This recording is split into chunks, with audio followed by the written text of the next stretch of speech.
Ladies and gentlemen, this is David Mirikitani with another episode of Mat Chat, brought to you by USA Wrestling, the national governing body for wrestling in the United States, and by Nike Wrestling. Go to athleteps.com for all of your Nike and USA Wrestling branded gear.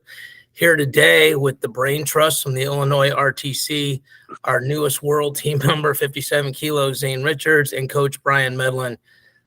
Congratulations, guys, and thank you so much for coming on.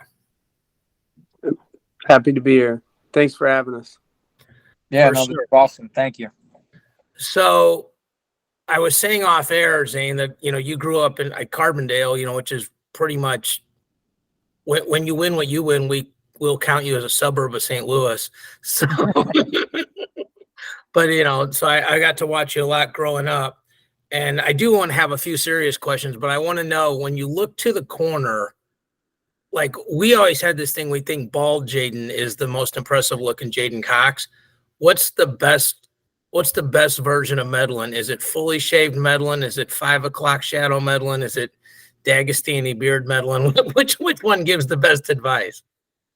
To be honest, it's whenever Medlin's eyes look like these two giant things of charcoal that if I don't do exactly what he tells me to do, he's about to burn a hole through my skull. So that's more or less what I see, is like, all right, he's being real serious right now. The beard just happens to be more, for flavor, I guess. But everyone likes a cool beard, but sometimes I think, clean shaven Medlin's a little bit more intimidating, to be honest. So maybe that's better. I'm still not sure. And we may circle back to how he makes that decision. I found that information off air shortly. So, yeah. So it's, I wanted to have you guys on. There's so much to cover. I know you guys have done a couple interviews, but I'm just going to start with this, Zane.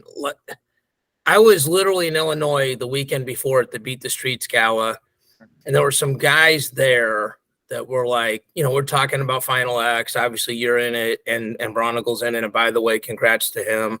There's another family that grew up right across the river here. We have a ton of coaches, ton of kids that watch us meet. How many times did you wrestle that match in your mind, or those matches, excuse me, and how similar or different were they? I'm sure in your mind you got your hand raised. I'm sure that's part of the process, but how was the match similar or different to what you anticipated? I mean, I don't know if when I think about matches or anticipate things, I'm not sure if I sit there and I wrestle full matches, because there's, countless things and decisions that happen in a 6-minute match. And to start predicting all of the decisions accordingly in every scenario, I think gets to be a little overwhelming, to be honest. That being said, I have wrestled a lot of those situations within the match that we anticipated, right? Collar tie situation. I'm in this position. He's in a leg. I'm in on a leg. Parterre. Those I've wrestled a lot and countless times and think about it. Overall, I think the execution was pretty solid. I always think I could probably do better than I have.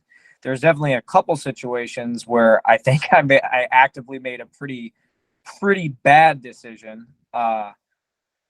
But, obviously it played out in the end the way I wanted it to go. And, I've said before to people, I'm sure Medlin's already got about a list of 100 things that we need to work on going into the next tournament. And, I'm more than happy to adjust and make better decisions. But, like the planning ahead stuff, it's more of situation to situation based and having just answers to where I don't really have to think so much in situations.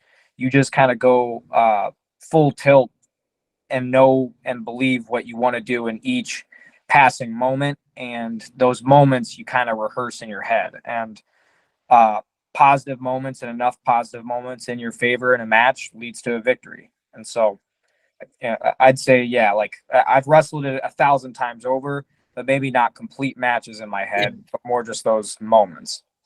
I should have said it this way. I had another guy on the show and he said it's like movie trailers. Like, it's like a 30-second, 60-second clip at a time. So follow up on one thing you said, and then I know what I want to ask Bryan. You said there was a couple situations, or I think every great athlete I ever hear say, like, I could have done better. You know, like even if you teched him twice, you're like, well, the leg lace should have been tighter or something. You know, I think everyone's always trying to, you know, and that's the standard you set, and that's how you keep getting better. What was a situation, one situation that you're like, I made a bad decision and got away with it? Yeah, I can't remember if it was the first or I think it was the first match. Medlin knows. He'll tell us. but yeah, I Yeah, it was the first match. it was the first one that I was thinking of. Yeah, so there's one where I actually did a pretty solid job blocking his initial shot, getting a sprawl off, getting his arm extended. But then instead of just spending an extra quarter of a second to half of a second to get his arm off my leg and go behind, I got in a hurry and I like tried to step over his back, and it created a really weird scramble. Luckily, I think I was more comfortable in weird situations than he was, so I could make decisions on the fly to get me out of it. But to be honest, that should have just been a takedown straight up. You know, I should have just spent another 2 seconds getting my leg back and then hustling to a leg and finishing the takedown. In the second match, that's what happened late in the match, and I ended up scoring points. So, you know, it just goes to show, you know, kids, if you're listening to this, get your leg back, sprawl, go behind to his leg. It's that simple. Right. High new level technique, right? But like do it the way they've been do what your coach has been telling you for a long time. Absolutely. So I'd say that one for sure is super apparent. There's a couple more like off the top of my head that come to mind that, you know, people I think forget about that are super important, but at the same time, that one's like a glaring, like, what were you thinking type of situation. But to be honest, I'm not really sure what I was thinking. I thought, you know, probably thinking about trying to score and just got a little bit ahead of yourself, I would guess. Yeah, I mean that's the thing. I think it's more like, you see points there and you get real excited and you act a little bit too, you know, I don't know if anxiety is the right word, but you act a little bit too excited and you make a hasty decision as opposed to like calming down, you know, and understanding, even if it's a positive emotion that you're about to score, you still can't let that take over and influence your decision making. It's got to be what is actually going to get the job done right now.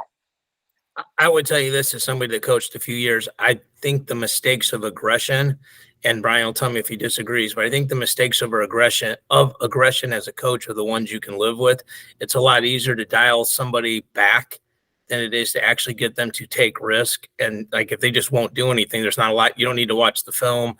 You don't need to do anything. So it's awesome how self-corrective you were, but you know, I think anybody watching it, like Team USA watching it, like if you didn't have a great coach, they'd be like, hey, we're excited you're trying to score as many points as possible, but like you said, wait 2 seconds, clear that thing, and then go get those points kind of thing. So yeah, I want to make a sentence, say a sentence here before I talk to you, Bryan. I personally don't root for anybody, and there's certain guys I really like because I've interviewed them. I really like Thomas Gilman as a human being. I've had him on twice. I think he stands a lot for what's right in the world. So, but I've also known you for a long time, Bryan, and, you know, texted you at the World Cup when Zane had 2 big wins, texted you at the US Open after the match after Soriano, just because I think you're a guy that grinds. Well, I know but grinds a lot of times, like without a lot of fanfare. I don't think you get all the shine that other people do, and you're doing a great job. I saw how emotional you were after US Open. I mean, you obviously know what that means. There's, you know, certain meets that just, you know, I know that you win or you learn, but sometimes it's better to win than to learn. And then the same thing at Final X. So I kind of just want to ask you, you have such a belief in Zane. Like every time I talk to you about Zane, you're like, Zane's going to be an Olympic champion. Zane's going to be a world champion. And I know it's not a sales job. I know it's like you literally believe that, and you are manifesting it, but you're manifesting it because you believe it. This is obviously the first step in those two things, right? Like you can't win a world title till you get on a world team, and you can't make the Olympic team till, you know, at least this is the easiest way to make the world team, medal, all that stuff. You're a guy, I think, who's really introspective. Now that the first step is over, what are your thoughts on what this run's been like since the World Cup, since December? Yeah, no, I mean, I think my belief in Zane isn't it's not necessarily built on like something that's happened at a tournament somewhere. You know, it's those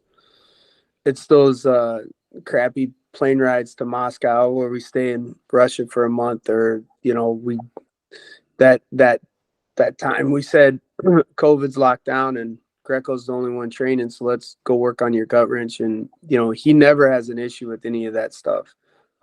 He's never felt to me like he's bigger than he is. You know, he always kind of makes himself smaller and tries to look for little things and the bright spot on things. And you know, being around him for enough time, you just get this sense that there's something great that's going to happen in his life. You know, and to be honest, like for me personally, like just to be a part of it and just to be that close to the mat when it happens, you know, I'm more than excited. You know, I think this is something. He's the kind of guy that, you know, as a coach, you know, there's guys in the room that drain the cup, right? You know, that it takes energy to coach them and everything else. And then there's guys that fill the cup up just by being there. And he's one of the guys that's always filled the cup up, you know, since I've known him, since he was small, and we've had a good relationship for a long time that just didn't start, you know, 4 years ago. And I think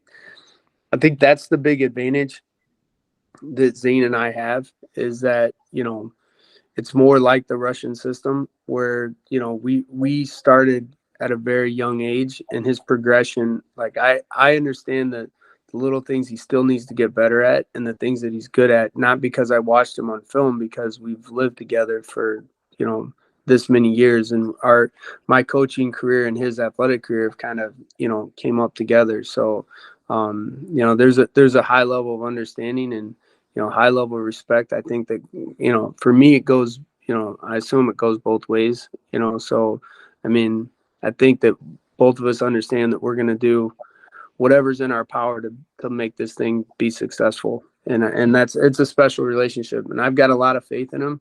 You know, I think that this is the you know, seeing it in the wrestling room, like he's beaten, you know, numerous world medalists that I've watched in wrestling rooms all over the world, you know, in competitions. They've had mock competitions where he's beaten, you know, he beat a Baccarat in a match, you know, but it was in a wrestling room, and I'm the only one that saw it. You know, there's like me and another guy, you know, that were actually watching the match. So, I mean, me and that other guy could attest to it, but that's it. So to see him start to put these, yeah, to see him start to put these matches together, you know, when it counts is special. So I'm really, really happy for him. I think we've got other things that are in place. You know, I think his new training partner has been a big factor, but I think the training partner he had before, Ibrahim Ilyasov, was a factor going up to the World Cup. So, you know, God is putting some really good things in his place, and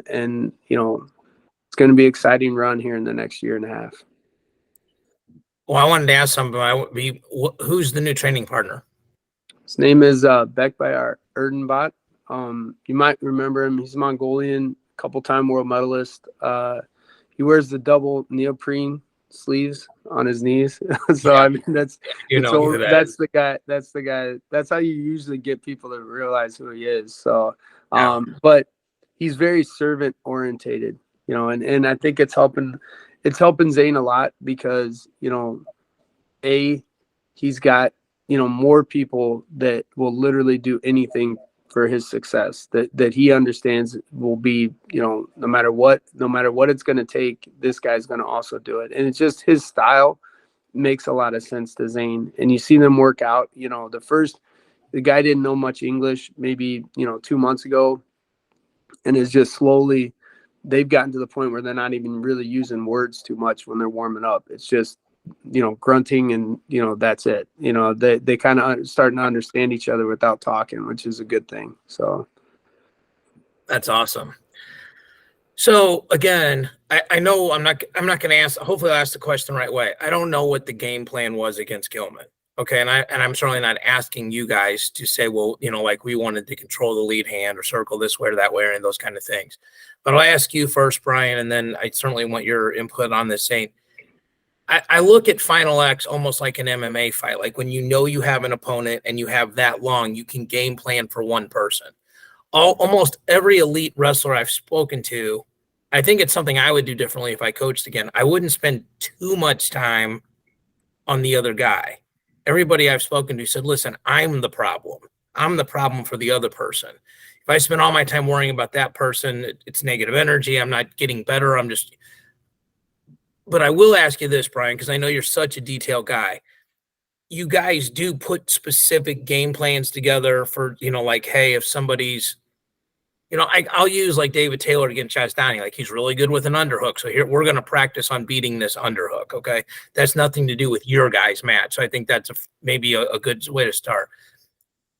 Is it fair to say you guys do things like that when you have that far out and you know who the opponent is? Yeah. No.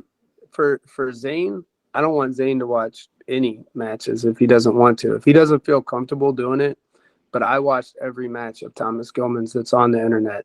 And when Isaiah wrestled Jordan Burroughs, I watched every match that Jordan Burroughs on the internet. There's a point where my YouTube thinks that I'm like a crazy person that's just in love with Thomas Gilman and Jordan Burroughs because it just keeps repeating these matches. So, I mean, you're in the matrix and the algorithm now, huh? Yeah, no, and I mean, Gilman definitely has tendencies, and I think everybody kind of understands what they are. I think he definitely does, but things opened up in the match that I didn't expect to open up, and I think there were problems that Zane created for him that I didn't really expect to be problems. And then there was a tendency for sure, a couple different ones that opened up that, I think Zane was wrestling in the moment enough that like those things, we had planned on maybe one side and they were starting to open up on the other. And it was really cool to watch Zane capitalize on it. And then we could use it in the second match more. So it was good. Yeah. So I'm just going to jump around here. I have a list of questions, but so Zane, we watch this I watch this all day, like just camped out, watched, jumped around on the break. I went back and rewound the matches I missed because things are going on simultaneously. I don't even know the underhook whip over. I watched that about 17 times to kind of watch what you're doing with all the different parts of your body. I haven't seen you do that move a lot. Is that something, was it just an in the moment thing? Is it something that you've been working on? And how did you execute? I mean, like he just fell on his face, and we're talking about a guy who's, been a world champion. Like that was the insane effectiveness was like, I mean, just really, really amazing to watch. Yeah, it was pretty fortunate timing, I'd say, in the grand scheme of things. Yeah, I mean, I practice my underhook to both sides of the body. It's not the same exact underhook to both sides of the body, but part of it is that move is one of the only ways I can consistently score on Erdenbot in the room. So it's one of those things where I think I've gotten good reps with it, because if I'm wrestling a high class guy in the room and I have a very limited pool of things that are actually working on them, you're going to get better at those things because you're just going to naturally, through natural selection, go to them. So yeah, I've been working on it a little bit, but it wasn't like in my head, I'm like, oh, I'm going for this right now in this moment. It's kind of like Medlin said, it was more just, there's 30 something seconds left. I've got to just attack. Whatever he's given me, you have to take it and you have to send it as hard as you can, because you may not get a good opportunity against a guy like this. And just as far as executing the move, it's really just a underhook throw by. He holds really good position, so I didn't really spend a lot of time in the underhook. It's just I got it and went. Had to level change super hard on it in order to actually get under him, because he, like I said, he's low, he's in good position. And then I think a couple mechanical things happened where it ended up creating a ton of more momentum than expected. And I think him and myself were both surprised at how hard he got, whipped over. And you can even see, like, when you rewatch it that way. Yeah. Yeah. You can even see when you rewatch it, like the natural reaction was for me to have a second effort at his legs. Because normally in the room, that's what happens is I throw by, but maybe a guy's stumbling a little bit and I have to actually have a second attempt. He actually landed on the mat. So there's a split second where I totally whiff at his legs And you could see my face being like, oh crap, did I just miss this one opportunity of scoring? You know, luckily I recovered from it, but that's really the thing is just, you know, I wrestled hard, you know, and then, you know, the sequence was a hard bout of hand fighting. I got to a position and then you go, you know, and you just believe and trust in yourself when you go as hard as you can and then continue to wrestle from that position and good things happen. So I got a chance to do the on the ground interviews at the World Cup, and I don't know if you guys look at it this way, but like when I talk to a lot of athletes or coaches, I think they go from, I hope I can, I think I can, I'm pretty sure I can, I'm going to, you know, some sort of spectrum of that. mm-hmm. And I was really taken, and Medlin, I texted you this, how well Zane interviewed. I mean, you can go back and look, you know, like how you handled yourself, Zane, but it was like how proud you were to wear the USA on your chest. You know, we talked about who was going to get the third match. You were Soriano. You seemed super composed that whole weekend. You know, like the moment wasn't too big for you. You had a game plan. You were obviously happy you won, but gracious in the moment. And it was, I think I looked at you differently after that. I looked at you as a guy that was a contender to like, this dude is a serious problem. You know, like you've had a great career. You had a career that 99.9% of us would want to have, but you guys are chasing the 0.1, right? Like you're not happy with what you've done. I mean, you might be happy. You're not satisfied. Okay.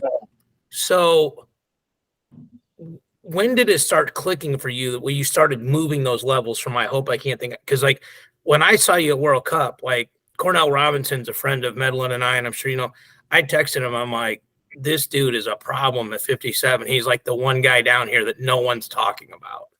To be a problem. So when did that sort of start clicking for you? Because again, we got a lot of athletes, a lot of coaches, you know, like, and I'm not sure it wasn't like a Tuesday at 3:00, but like, you know, when you start, you know, I mean, I get that. Like, there's not like an epiphany moment, but like, I was reading the Sunday paper and going home. Yeah, I was doing the word jumble, right?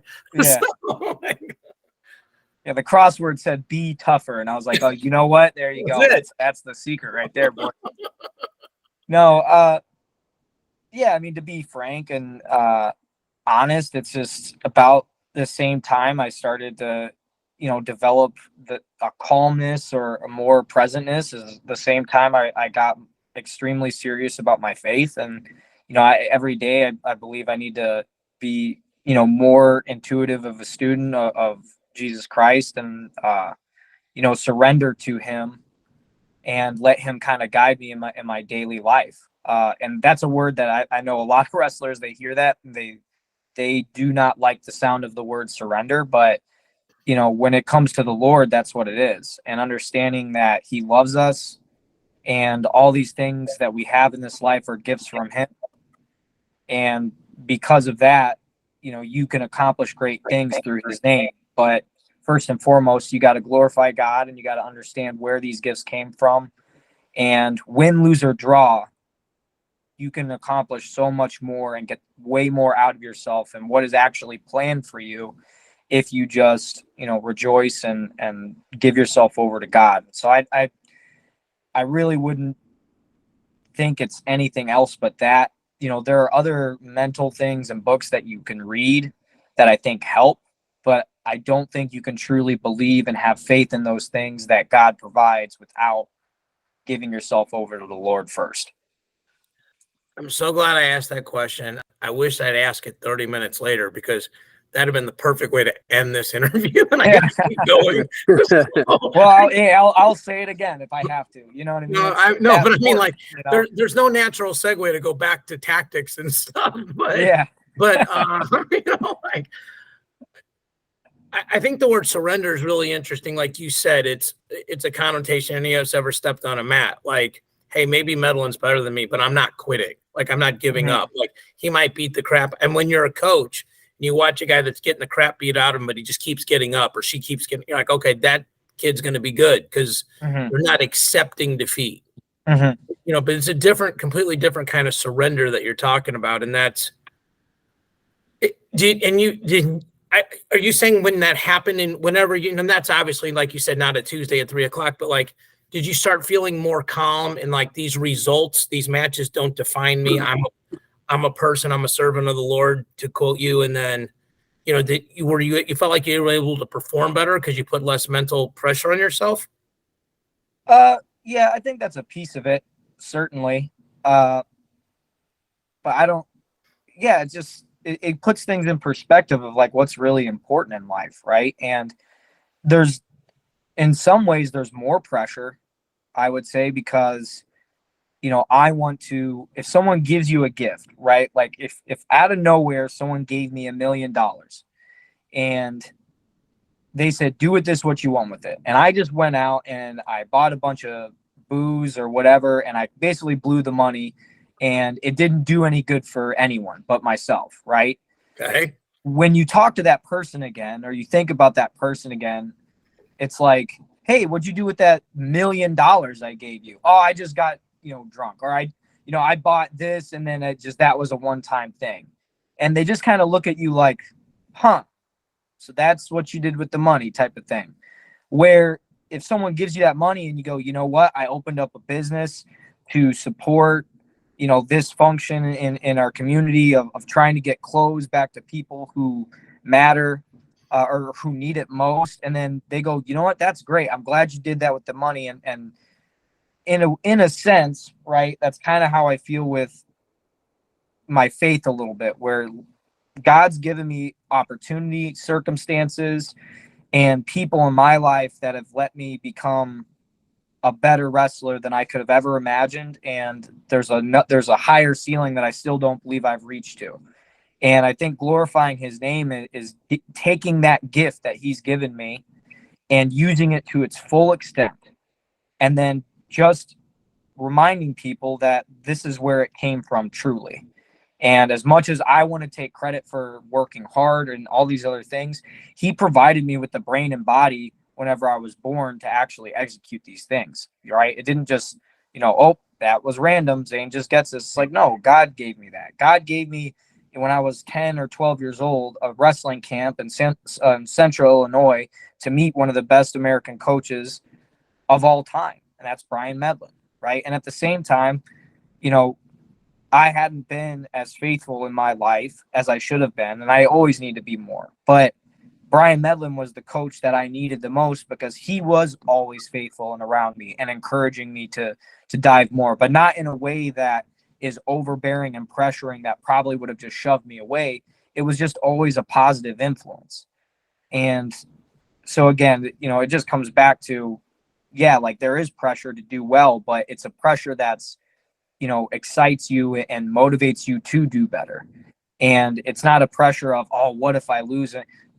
God doesn't care if you lose, right? But God cares if you use the gifts that he gives you to the full extent and you glorify his name, right? And you be there as a light for people to see and to know that he's there for them and that he loves them. And all you have to do is reach out for Jesus Christ. And again, I think that just makes you want to give everything you have daily. I'm not perfect at it because I am human. But in the moments where I do feel weak, I just reach out to the Lord, and he's been gracious enough to provide every time. And in my role in the interview sometimes is to paraphrase what somebody says. If I thought they, like try to tighten it up, clean it up a little bit, there's nothing to say there to do. Yeah. No, I'm saying like there's nothing to say there to improve on what you said, Zane. It's sometimes I send my podcast to my mom and my dad, who are both have really great walks with faith. And I think my mom in probably about a day is going to ask me for your number and text you. Let her have it. Yeah, so, no problem. There's no natural segue to this, so I'm just going to just jump along. Okay. Medlin, when you guys are now planning for the Worlds, right? And now it's sort of the opposite of planning for a Gilman, or like maybe in the U.S. Open, you're like, hey, if the seeds hold, we're probably going to get a Suriano kind of thing. Like, like you said, if you're watching every match on the internet of these people, then clearly you know how to read a bracket and seeds and you know those kind of things ahead of time. How much prep will you do? Like, will you watch a little bit of the top 8 guys? Will you watch a ton of the top 4 guys? Will you just be down there with your fur hat in the basement till it's time to come out? Like, what's the process there? Yeah, I mean, the biggest thing I think moving forward through now to September is just to get the most out of Zane Richards. You know, obviously keep capitalizing on what he's good at, you know, keep trying to kind of polish the things that he's not. You know, we're lucky enough that I think the top maybe 8, you know, we've been watching for a long time. So, I mean, you kind of understand what they're good at already, you know, and I think when it gets a little bit closer, you can dive a little bit deeper. I mean, one thing that I understand with USA Freestyle is they're really good, really serious, really professional. And, you know, talking to Joe Russell at different tournaments, you know, he already knows. He comes up to me, and I mean, it's how it happened at the World Cup, was like, hey, do you know this guy? And I'm like, yeah, I'm pretty familiar with him.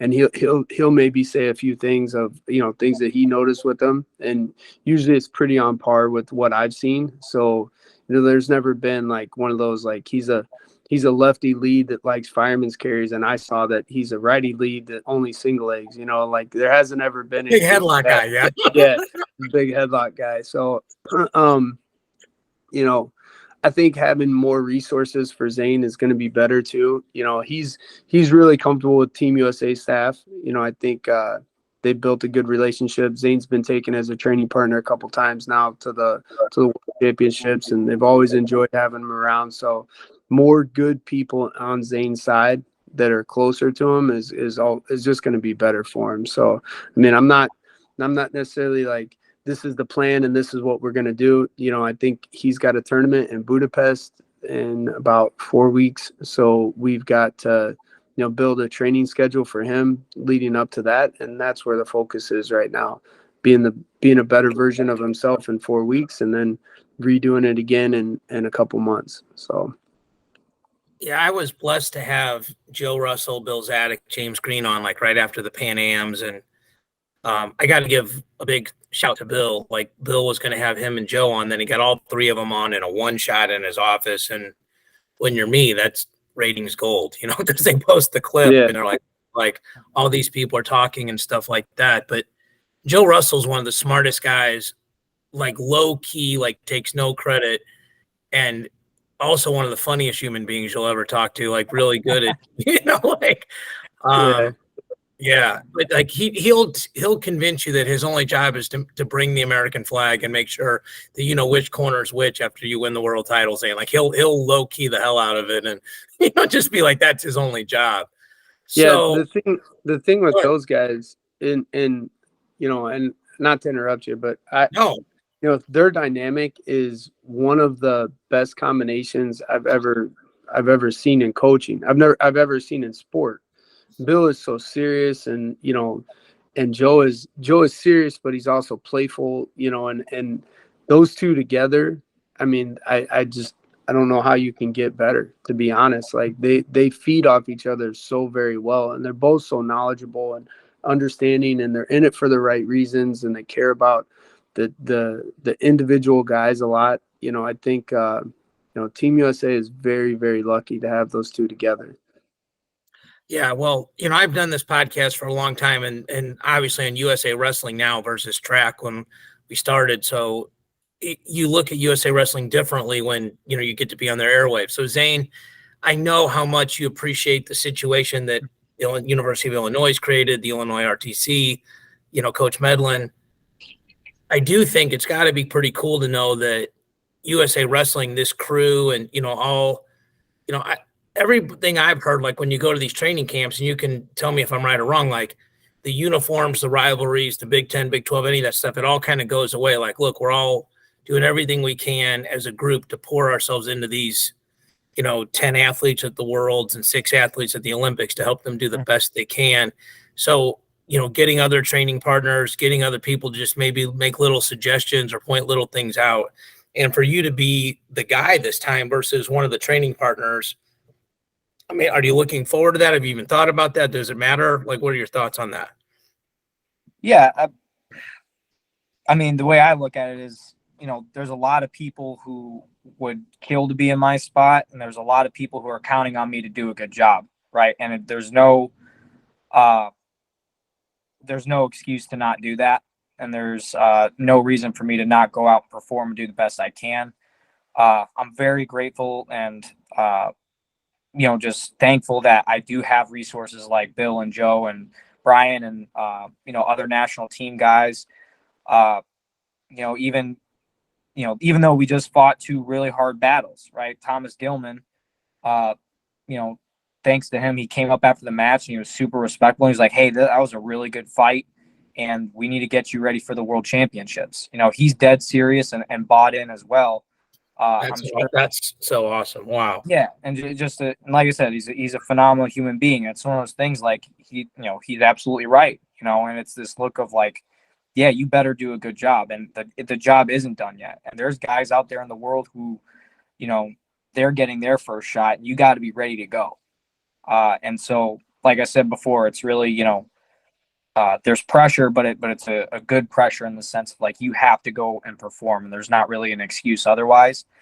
And I'm just really thankful that the ego level, like you said, everyone gets there, and there's just not really a lot of ego level, right? And like in those rooms that I see, like last year, I saw Chance Marsteller and Jordan Burroughs wrestle countless matches because maybe their flights or whatever schedule they have is the way it is, and they wanted to get after it against each other, right? And that's a good thing. Both wrestlers are getting better despite one winning this time and not the other. I don't think that matters. I think overall it's just a net positive for Team USA. The fact that we actually have a system now where guys can go home, get their personalized coaching, and then they can come together and beat each other up and learn exponentially, rather than being so isolated or so conceited or too proud within themselves to not want to wrestle with each other. It's a really good thing. It's awesome to be a part of. It's really, I'm just thankful the fact that I have these human beings to help push me and get me to the next level and be the best version of myself I can be. I think Bill and Joe and, Cody Bickley, that whole crew, and, JG, even though he's age group, is going to jump. The collaboration that crew has put together is amazing. I think what you said about there's no ego in there, that's a pretty amazing thing in a room full of alphas, right? Sure. There's a lot of dogs that would normally be barking in that yard in a different scenario. So, and I think the quote you said about Gilman is awesome. I'm going to nerd out for 30 seconds, explain to people watching this that unless USA Wrestling, well, one thing that won't change is UWW. If the athletes that at the 6 Olympic weights, and yours is one of the 6 Olympic weights, just so people at home know that, if they place top 5 in the world, which is a change this year from the top 6, that country qualifies that slot for the Olympics. And there's only 3 ways to do that: the Worlds, the Continentals, which are the Pan Ams in the case of the United States, and then the Last Chance tournament. And the Last Chance is now top 3 instead of top 2. And we saw this in the past where like Tony Ramos qualified the spot and then Daniel Dennis won the spot. But and so other people, and then like if you take a Vito who's at a non-Olympic weight, he can't qualify the weight or do anything. He can help himself in the bracket if he medals. Again, if USA Wrestling doesn't change the format, he would be in the semis of the Olympic trials, like what Kyle Dake did in the 2020 trials, which were in 21, just so people understand that. So it actually does behoove Gilman for you to go win the world title. I mean, it might be harder for him because you would probably sit to the finals of the Olympic trials, but America now has one of those 16 slots. And a couple years ago, and I actually called Medlin before I got this opportunity just to ask him.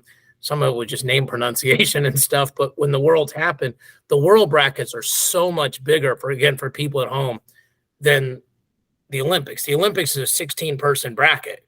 The Worlds are generally 64-man or woman brackets with some buys or pigtails. So John Smith one time said he thought it was harder to win the Worlds than the Olympics because it's more matches. And he goes, there's some guy out there that you don't know that is just really good at one goofy thing, and they might catch you, and then you're really hosed because they're probably not going to pull you through on the repechage and all that other stuff. So So you guys mentioned there's a tournament in like a month. So Bryan, what's the game plan for the next 30 days? Just like structurally, because again, like a lot of coaches are watching how, guys at your level are putting things together. And then what's the structure between that month being gone and Serbia? So, kind of the general idea for the next 30 days. Zane's going to recover this week. He's pretty hard to take off the mat, so he's not liking all this. But we do a lot of heart rate based stuff here. So I've set like a heart rate threshold for him to meet a couple times this week, where he gets to kind of jog or go for a walk or hike or however he wants to do it. That'll be the rest of this week. About Wednesday next week will be the first time he gets on the mat, and he'll have a lot of technical stuff next week, and then he'll have a couple pretty good weeks to train before he leaves for Colorado. And he's got Colorado, I think it's July 2nd, or he's going to have 1 week to train here before he leaves for Colorado. So you'll have 2 weeks to prepare for that tournament. And it's at Hungary. These ranking tournaments have been kind of hit and miss. Some of them have been very difficult, and some of them haven't been as difficult. I expect this one will be decent, just because a lot of the foreigners that were maybe not wrestling before, that didn't know, the spot or whatever, they're going to start. A lot of these countries are going to send their better guys, because it's the last chance to get ranking points. So it should be a really good tournament. Excited for it. I think it's going to give him more. It's going to give Zane more data, which is a good thing. I think giving us more information going into the World Championships is going to be better, because now it's, you've been game planning against, and not to put Suriano and Gilman into a box, but those guys they're American wrestlers. They're very American in the way they do things. They don't chest wrap a lot. They don't have these different advanced turns and things like that. They're very American in the way they do things. So for me, it's pretty exciting, getting more European wrestling, because it's more dynamic a little bit more, and give us a chance to open up new skill sets. I think Zane wrestles really good against Europeans for the most part, so should be exciting. And then when he comes back from Hungary, it'll be pretty much a lot of at-home training. There's one national camp that he's got to go to, but yeah, we hopefully get his body super healthy, and even up another little level from what it is. He's very healthy. I think a lot of the things that we're doing are working. So I think there's just some ideas that we have that we're going to tweak just a little bit, but for the most part, it'll be pretty much the same game plan body wise that he used for these two big tournaments. So. Well, I'm a business guy, and so I'm going to give you a chance. I was sitting with my mom and dad, and Zane, when you won that match, I said, this should be very helpful to the RTC, the Illinois RTC, when it comes to fundraising. And same thing with Bronigal. So, Medlin, I'll ask you, if people want to support these two guys, how do they do that? Yeah. No, for sure. No, the thing was, so it's obviously it's really nice. It's exposure to have two guys on the world team, but now I looked at the two schedules. I put the Greco one and the freestyle one together, and it pretty much the entire calendar filled up in like a second. So just travel expenses went from like having not really any travel expenses for your senior level athletes from now until next open to, hey, you've got all these things. You got to get training partners there. So yes, any help will definitely help getting these guys the best resources the resources they need to be successful here. So it's the IllinoisRTC.com. That's where they can go, and there's just a button on there they can hit donate. It's pretty easy. It's like anything else. We really do appreciate any help that we're getting, from and all of the money goes directly to them. And that's the biggest thing, is that it's not being filtered in any way. It goes into a bank account, and then from that bank account into Zane's, so he can, buy more dog food, whatever Zane spends his money on. Yeah. Well, I think that's important, though. Literally, like, it's not going in overhead. It's going to what these guys need. And, one of the things in life that will always be true is people want to support winners. And they want to be around people that have won. And if you weren't good enough to win, that's one of the ways you can feel good about yourself is like, I'm supporting winners. And so, and I should say this is USA Wrestling, what Coach Medlin and Coach Zane Zane are in right now. There's 20 of these situations around the country in Greco and in women's where, $20, $50, $100 can make a big difference to these folks. And, when you have somebody like Zane who has said, look, I feel an accountability, a responsibility to maximize the gifts that the Lord gave me and to not take those talents and skills and coaches and the people that have come into his life for granted. I think you can feel good that if you are able to help those folks, and I'm sure he's not isolated in how he approaches that the money's going to go to a really good cause and ultimately help these athletes reach their goals, but also USA Wrestling to hopefully be the best wrestling country in the world, in all three styles. And if people say money doesn't matter, they don't understand how money works. Money always matters. Like money can't buy you happiness, but it can drive you right up next to it and make you real comfortable. So, Zane, obviously, I think the obvious thing for you is like once when you're in that final X, you're going to do one of two things, right? You're either going to win, and now there's this whole prep for the Worlds, or you're not going to win, and now it's like, okay, what do I do with myself this summer? Am I training? Am I competing? So when you're looking at this now, like Coach talked about you getting healthy or staying healthy, and let me ask you this, because he said something. What is it like this week to be told to do very, very little to nothing? It is not as enjoyable as being able to do something, for sure. I gotta stay respectful and acknowledge what my coach says is probably the best thing for me, but it's not easy just kind of sitting there coming into the practice room and being like, oh man, that'd be really cool to hit some of these wrestling moves. And then I'll look over and Medlin's kind of got this side eye worried about me hopping on a bike or something. We joked too, it was like first day back. I was like, what if I just like snuck in and started warming up, like kind of in the back of the wrestling room where he wouldn't even notice me. But it's good. I mean, honestly, the older I've gotten, it's just understanding like what Medlin's telling me is the best thing that I need to do. And whether you like it or not, you need to do it. Right. And it's the same thing, it's something that the Lord is set up for me to do, and just obey it. Don't think too much about it and believe that this is the best thing for you. And, whenever I come back and it's time to start training again and hitting single legs, like you be fired up, be ready to go, because there's a lot of work to be done here and there's a lot to hone in on and to get after it. And, as much as, I want to grind it out, understand, I do have a mad scientist for a coach, and it's not going to be easy whenever the time is to start getting back in the room and doing some cardio. So I assume he's got some nice ways to torture me, and I'm looking forward to that. Yeah, it's well said, and with love in your voice and in your eyes. So are you more or less doing like some coaching this week, like sneaking in the room and helping guys at all, or at least like pointing things out, or whatever I can do, right? If it's mostly like being, trying to impart as much wisdom as I can, and not trying to be overly poetic about it either. Although, I feel like I'm talking a lot today, but that's why you're on. That's why no one more wants to listen to me. So that's good. But yeah, just trying to be the best influence I can, and get guys to reach their ultimate goals and to reach their pinnacle in their wrestling career.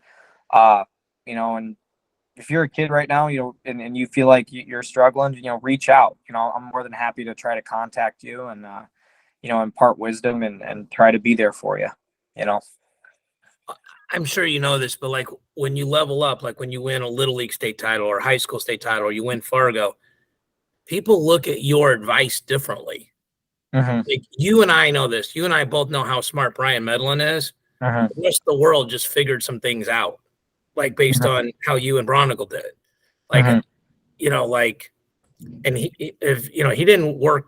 I shouldn't say this, but I'm guessing he didn't work any harder the day after Final X than he did the day before Final X. He didn't get marginally way smarter. Just started figuring out and they start listening to you guys more. So, your voice becomes bigger, your platform becomes bigger, and whether you want to be or not, you become more of a leader. Mhm. Remember when I would coach guys like in junior college, I'm like, well, coach, I don't want this responsibility. I'm like, well, you either got to stop winning or accept it. Too bad. Yeah, because you have it now. Yeah, when you're a winner, people are going to listen to you for good or bad. So you're going to lead somebody in the right or the wrong direction. So listen, guys, I've truly enjoyed it. I don't want to take too much of your time. Zane, I'll give you the last word as the guy that got it done on the mat. If there's anybody in particular you want to thank, or, just talk about anything, either the process or what you're looking forward to close us out. Yeah. I mean, obviously thank my coaches, my family, everyone. Above all else, thank Jesus Christ, our Lord. And, you said, there's a level of responsibility when people have eyes on you, and, look to God if you need advice on how to be a better leader, and I would say, if you don't know anything else, at least try to draw people closer to him. And that's kind of the ultimate goal and the ultimate thing he wants us to do, because he loves us. And, if you're listening right now and you're not sure, just know he loves you, and all you have to do is reach out more than anything. Perfect way to end it. Thank you guys so much for coming on. Bryan, thanks for putting this together for me. I really appreciate it. Congratulations to you guys both. Really, really well earned, well deserved, and well executed. And the grace and humility in which you guys did so is something everybody could learn from. Thanks everybody for watching and listening. We'll speak to you all next week.